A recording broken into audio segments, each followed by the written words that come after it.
Paling lama ditugasin itu jangka waktunya berapa lama? Di Semeru, di Lumajang. Oh, itu paling lama ya? Iya, itu kita hampir 3 bulanan kalau nggak salah. 3 bulan di Semeru. Aku tuh Lombok paling. Oh, kalau Mbak Aisyah di Lombok. Iya, itu kayaknya belum udah nikah. Oh, pengantin baru. Iya. Pengantin baru sudah LDR. Sudah LDR ke daerah bencana. Cuman aku happy.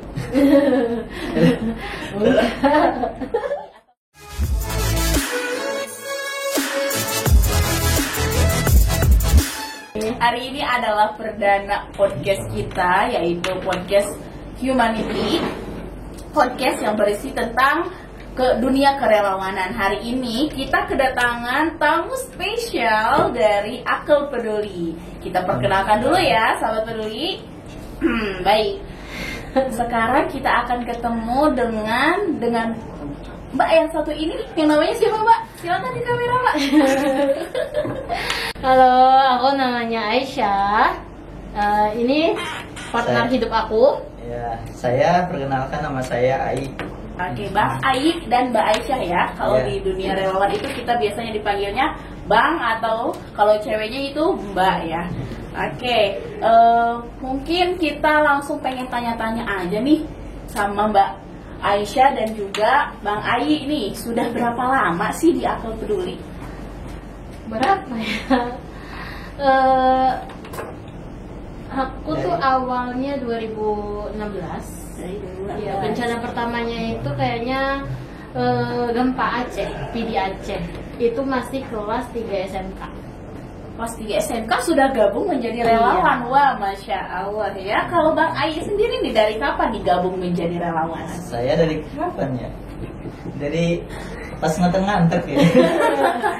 Nganter waktu itu kan istri sibuk gitu. Sibuk di ada panggilan dari relawan itu. Nah, saya ngojekin.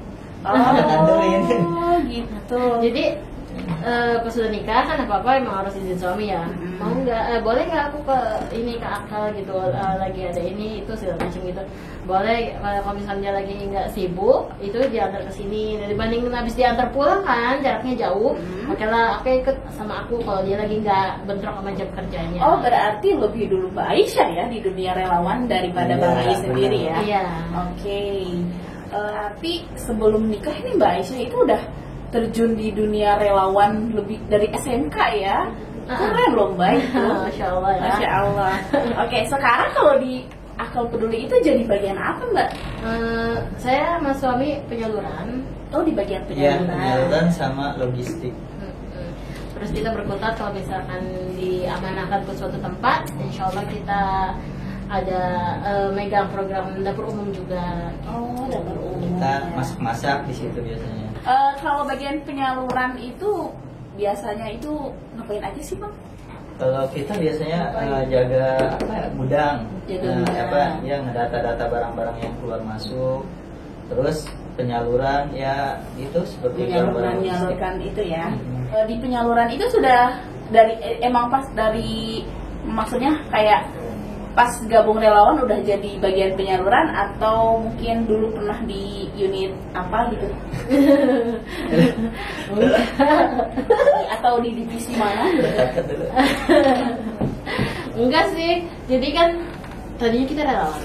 Relawan itu kan nggak di unit ya, nggak di dalam kantor relawan. Asal ada kita dipanggil gitu-gitu terus, istri ngomong kayak gitu terus sampai datang masanya kayak udah capek lah, udah ngedon lah sama dunia yang ini gitu loh.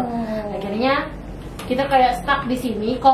Awalnya tuh COVID, kita stuck di sini. Nginep itu sampai kayak sebulan di sini, dan abis disinfektan ini itu kita diam di sini karena nggak berani pulang, takut menyebarkan virus ke orang rumah. Nah dari situ lah timbul ini sama Ustadz dipanggil, udah yuk naik ke atas gitu. Jadi udahannya baru dikasih kita untuk ngurusin ini itu sampai dia nyampe di penyaluran. Selain di Akal Peduli, pernah nggak jadi relawan di NGO lain? Kalau saya pribadi sih enggak ya. Saya juga enggak. Oh enggak. Baru pertama kali ini. Baru pertama kali masuk ke dunia relawan. Iya, masuk ke dunia relawan dan langsung jatuh cinta sepertinya ya dengan dunia kerelawanan. Aduh.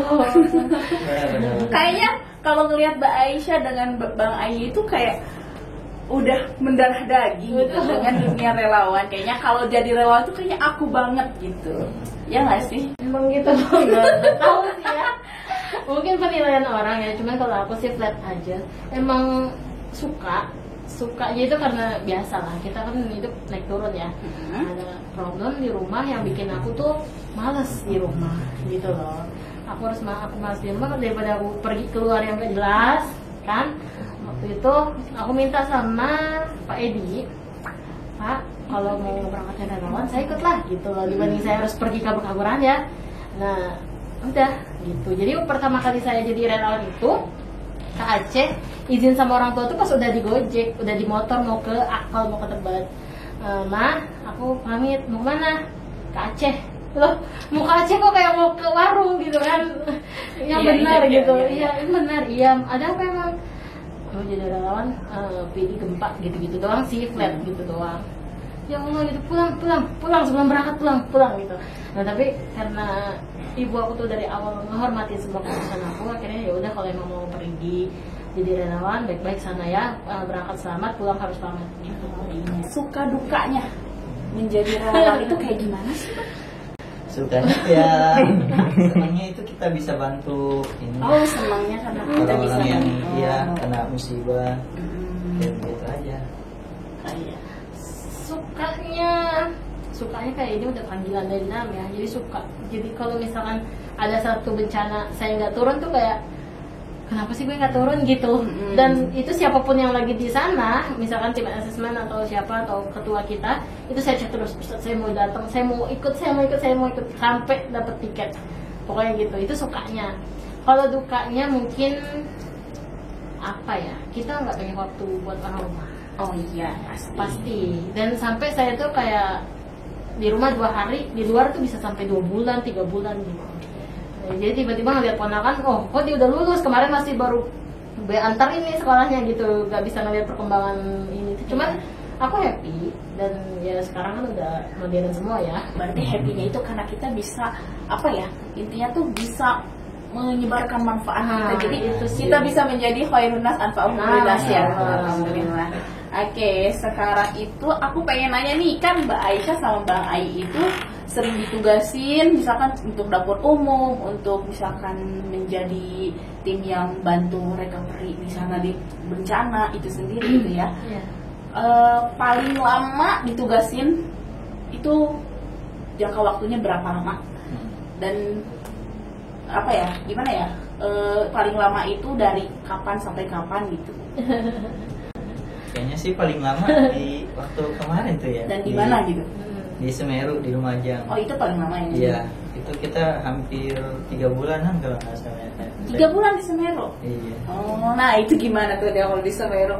Bapak ini di Semeru, kalau aku tuh Lombok. Oh, kalau Mbak Aisyah di Lombok. Iya, itu kayaknya belum, udah nikah. Oh, pengantin baru. Pengantin baru sudah LDR, sudah LDR ke daerah bencana, dan itu panjang waktunya. Masya Ya. Allah deh. Pokoknya sampai Berapa kayak- bulan Mbak itu? Aku ya 3 bulan setengahan. 3 bulan setengah di Lombok. Bang Ainya nggak ikut kenapa? Karena kan saya masih kerja di kerja. tempat lain. Oh, masih kerja di Iya. tempat lain. Masih kerja, belum terpanggil hatinya, tapi udah nganter-nganterin saya tuh. Nah, saya juga diantar ke bandara sama beliau gitu. Iya. Jadi emang diridoin sih perginya. Cuman ya waktu ke Lombok itu yang pertama kali saya tugas setelah nikah. Jadinya kayaknya luar biasa deh, ini sakitnya luar biasa. Benar-benar harus apa ya? Ada sesuatu yang harus dikorbankan ya gitu. Dan itu pas lagi takbiran Idul Adha, dia ini nggak ada kabar ceritanya. Emang laki-laki emang cuek gitu ya, nggak ada kabar. Sedangkan saya tuh orangnya butuh tahu Iya, dia iya. gimana. Dan itu kayak pengen nangis juga tuh, menggigil. Emang Iya. Lombok itu kalau pagi tuh terang itu bener panas, kalau malam tuh bisa bikin menggigil gitu. Ditambah dengan dia yang lost contact, dan ditambah dengan gempa susulan yang hampir 100. Oh iya, pas itu gempa ya Lombok. Oh, kalau Mbak Ai berarti yang terlama itu di Lombok, waktu itu ada bencana gempa. Kalau Bang Ai sendiri itu yang Di Semeru. Semeru yang itu erupsi ya waktu Erupsi. itu. Iya, Oh erupsi. iya. Kemarin kan ya masih. Iya, belum. Awal 2022 ya. Iya, masih Desember. Desember menuju Oh iya, Januari. iya. Desember 2022. Oke.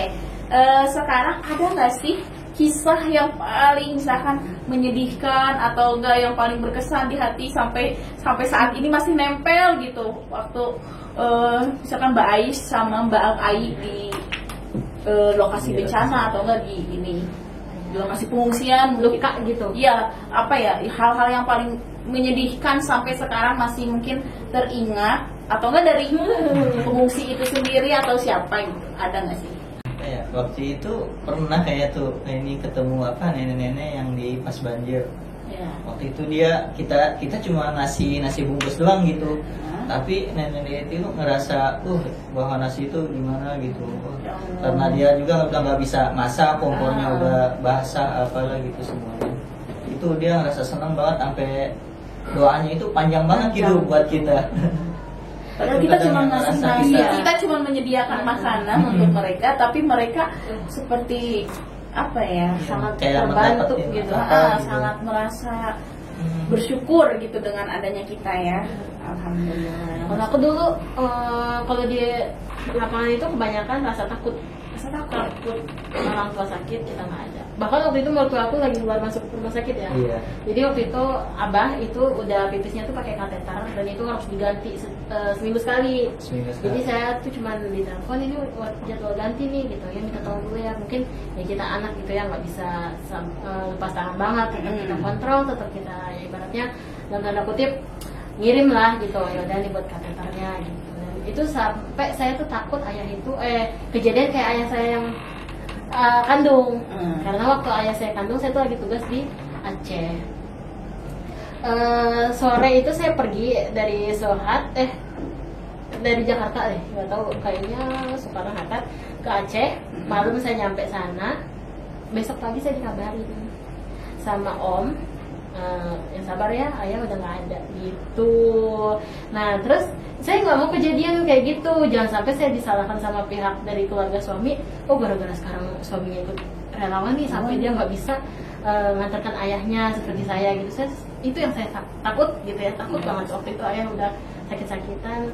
Kayaknya saya bilang sama Allah, bentar dulu deh ya Allah gitu, saya lagi ngehandle ini gitu ya. Kalau mau pergi, ayo nggak apa-apa, tapi di dekat saya, di pelukan saya gitu. Nah pas ayah saya pribadi itu, pas saya kandung saya, kita rembuk tuh waktu itu. Ya kita rempukin sama yang jalan. Gimana Aisyah mau pulang ke Padang karena beliau meninggalnya di Padang atau stay di Aceh? Ya. Terus saya bingung kan, kalau saya ke Padang pun saya nggak bawa apa-apa. Emang saya perbekalan saya itu untuk jadi relawan di Aceh. Ya Allah, gitu gimana ini ya? Akhirnya saya pikir karena ditunggu jawabannya gitu kan teman-teman juga nggak mau tugasnya terhalang kan. Akhirnya saya putusin, ya Allah kalau misalnya di relawan ini saya ada pahala gitu kan, saya turun ke Aceh ini ada pahala barang sebutir aja, saya minta untuk almarhum ayah deh gitu. Jadinya saya pilih saya stay di Aceh. Cuman saya telepon ke keluarga di Padang, tolong di handle semuanya, sama tolong pemakamannya, semuanya di handle semuanya, kukunya yang kotor itu bersihin, misalnya rambutnya ketika beliau meninggal itu panjang tolong dibersihkan semua gitu, kayak gitu aja. Makanya ketakutan saya waktu kita pergi berdua jangan sampai terulang lagi. Ya itu yang karena itu pasti menjadi apa ya, memori ya. Itu menjadi memori tersendiri gitu ya untuk Mbak Aisyah sendiri, yang pasti apa ya, dukanya itu ya karena kita memang sedang mendampingi orang-orang yang sedang membutuhkan kita sebagai relawan, tapi kita tidak bisa mendampingi keluarga kita sendiri yang paling ya Allah. Iya. Waktu terakhir Abah mau ke rumah sakit, saya masih di atas gunung. Cipendawa, Gunung Cipendawa, longsor. Aku peduli lagi bangun masjid, saya dapat tugas buat itu tuh, monitoring tukang-tukang. Diminum nih. Silakan. Dari tadi gue persilakan ya. Iya, itu yang takut banget kita. Dan itu turun dari Cipendawa itu kan sekitar 1 jam lewatin gunung, hutan. Dan itu jam berapa ya malam? Maghrib itu benar-benar malam asli. Dan itu kita turun ke bawah. Beliau doang. Iya, dia doang. Saya di sini di kantor. Nah saya pergi sama ada teman kita Bang Jalal langsung dari Jakarta dari kantor Apple pakai ambulan. Beliau dengan tadi langsung dari lokasi ke rumah. Gitu. Luar biasa ya. Masya Allah perjalanannya. Jadi udah Bang Ai dan Mbak Aisyah sendiri sudah merasa dengan di dunia kerelawanan ini memang harus ada yang benar-benar dikorbankan ya. Iya. Ketika kita mencintai sesuatu ya kita harus mengorbankan sesuatu gitu. Benar. Oke, sekarang itu ada nggak sih maksudnya kenapa sih Mbak Aisyah ini kayak pengen banget gitu jadi apa sih memang motivasi dari Bang Ai sendiri gitu kalau pengen maksudnya kenapa masih bertahan gitu di dunia relawan ini? Karena apa ya? Bingung. Motivasinya apa sih? Kok bisa ya? Apa maksudnya kalau cuman maksudnya memang panggilan hati, tapi memang ada lagi nggak sih selain itu gitu? Kalau saya tuh karena dari sebelum nikah dan pas saya kenal dia tuh Desember tapi nggak terlalu dekat banget ya. Itu dia ngeliat aktivitas saya ke Aceh, saya ke Lombok, saya ke Bima ya. Saya ke Bima, jadi mungkin beliau udah ngerti gitu, oh nih yang mau saya nikahi relawan gitu. Jadi pas dia jadi suami sampai dia ikut sampai jadi relawan itu udah kayak mendarah daging aja gitu. Dan ya seperti yang saya bilang tadi, kalau ada bencana saya nggak turun itu rasanya hati kayak kenapa sih bapak di situ gitu? Kayak ngegerempet gitu, kayak gatel kayak dalam hati gitu. Oh iya. Kayak gatel gitu kalau nggak digaruk, ini penasaran ya. Berangkat gitu loh. Aduh kalau nggak berangkat tuh, aduh gitu kayak menggebu-gebu ya. Kayak ngerasa nggak bermanfaat. Oh masya Allah nggak bermanfaat. Oke baik.